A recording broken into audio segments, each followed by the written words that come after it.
Hello friends, today question பாருங்கள். ஒரு குறிப்பிட்ட வருடத்தில் ஒரு நகரத்தின் மக்கள் தொகை 5% அதிகரிக்கிறது. மேலும் அதற்கு அடுத்த வருடத்தில் மக்கள் தொகை 5% குறைகிறது.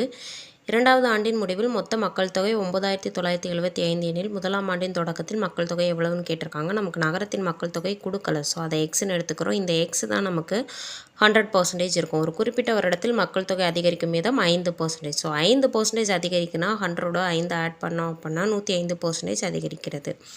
அடுத்த ஆண்டு மக்கள் தொகை 5% குறைகிறது. அப்போ 100 - 5 = 95%.